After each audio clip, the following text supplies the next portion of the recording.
मनीष करेंगे अरमान और अभीरा का अपने घर में गृह प्रवेश। जी हाँ, गोयंका हाउस में रहेंगे अरमान और अभीरा अपना घर छोड़ने के बाद। जी हाँ दोस्तों, सीरियल ये रिश्ता क्या कहलाता है में आ चुका है धमाकेदार ट्विस्ट। पर ये सब होता कैसे हम आपको बताते हैं। जहाँ एक तरफ जब मंगलसूत्र नहीं मिलता तो उसके बाद संजय ये मंगलसूत्र देते हैं और बोलते हैं कि यहाँ है मंगलसूत्र और मैं अरमान की जिद देख चुका हूँ। अगर ये मंगलसूत्र नहीं भी मिला तो अरमान तो काला धागा बांध कर ही अभीरा से शादी कर लेगा। जहाँ पर अब अरमान और अभीरा की खुशी खुशी शादी हो जाती है। तो जब घर में आते हैं तो वहीं रूही भी बदल चुकी है। रूही अरमान की जिद छोड़कर वो रोहित से प्यार करने लगेगी। जहाँ पर अब रूही अरमान और अभीरा की वेलकम के लिए गृह प्रवेश के लिए पूजा की थाली लेकर आती है। तो वहीं अब दादी साहब बुलाती है विद्या को और बोलती है कि विद्या जल्दी आओ नीचे, अरमान की आरती करो। तो जहाँ पर अब विद्या जब आती है तो उसके बाद विद्या का अलग ही रूप देखने को मिलता है। जहाँ पर विद्या वो आरती की थाली लेती है और अरमान और अभीरा की उल्टी आरती करने लगती है। जी हाँ, उल्टी आरती करते करते जब अभीरा बोलती है कि माँ प्लीज रुक जाइए, माँ प्लीज रुक जाइए, तो उसके बाद अब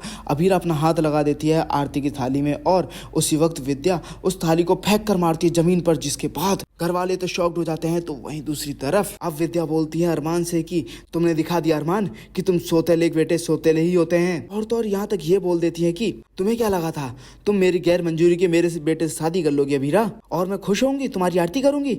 मैं तुम्हें श्राप देती हूँ, तुम दोनों को श्राप देती हूँ कि तुम्हारी शादी कभी सफल ना हो। जिसके बाद अब उन दोनों के ऊपर हाथ रख देती है श्राप देते हुए। जहाँ पर अब अरमान और अभीरा तो माँ का श्राप भी आशीर्वाद समझ के ले लेते हैं। तो वहीं दोस्तों हद तो तब पार हो जाती है जब विद्या थाली बजाना शुरू कर देती है और बोलती है कि आओ अभीरा घर के अंदर आओ, मेरी खुशियों को कुचलते हुए आओ, आओ अभीरा आओ। जिसके बाद अब जब थाली बजाना नहीं रोकती तो फिर उसके बाद मासा यानी कि दादी साहब बोलती है कि रुक जाओ विद्या, बस बहुत हुआ।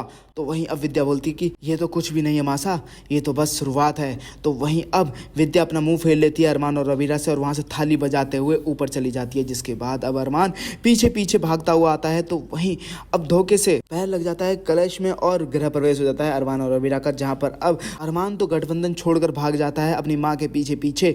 तो वहीं माँ तो पीछे पलट के देखने को तैयार नहीं। तो वहाँ अरमान बोलता है माँ मुंह फेर के मत जाओ, माँ मुंह फेर के मत जाओ। तो वहीं दूसरी तरफ रूही समझाती है अभीरा को और वहां से लेकर जाती है और बोलती है कि मैं आज के बाद तुम दोनों के बीच कभी नहीं आऊंगी। मैं समझ चुकी हूँ कि अरमान मेरी जिद था, मैं अपनी शादी को अपने दिल से फिर से एक और मौका देना चाहती हूँ। जहाँ पे अब अभीरा बोलती है कि तुम्हारा कुछ घंटों में हृदय परिवर्तन कैसे हो गया। जहाँ पर अब रूही बोलती है कि बदलने को तो एक पल ही काफी होता है और ना बदलने के लिए पूरी जिंदगी ऐसी की ऐसी रह जाती है। तो वहीं दूसरी तरफ अब अरमान विद्या से माफी मांगता है। तो विद्या बोलती है कि ठीक है, मैं तुम्हें माफ करने को तैयार हूँ, मैं तुम्हें माफ भी करती हूँ, मगर तुम इस लड़की को लेके इस घर को हमेशा हमेशा के लिए छोड़कर चले जाओगे। जहाँ पर अब अरमान और अभीरा पौधार हाउस हमेशा हमेशा के लिए छोड़ देते हैं। तो वहीं दूसरी तरफ जब वो रास्ते में जा रहे होते हैं तो उन्हें मनीष मिल जाते हैं। जहाँ पे अब मनीष अपने घर ले जाते हैं अरमान और अभीरा को और उनका तरीके से गृह प्रवेश करके आरती करते हैं। वेल दोस्तों, क्या आप लोग खुश हैं कि मनीष ने अरमान और अभीरा का वेलकम किया और क्या मनीष ने बिल्कुल ठीक किया? तुम्हें ज्यादा से ज्यादा कमेंट करें। और आप लोगों को क्या लगता है, क्या अरमान और अभीरा कभी वापस घर जा पाएंगे या फिर नहीं? हमें कमेंट करके जो बताएं। साथ ही से लेटेस्ट अपडेट रहने के लिए हमारे चैनल को सब्सक्राइब करना ना भूलें।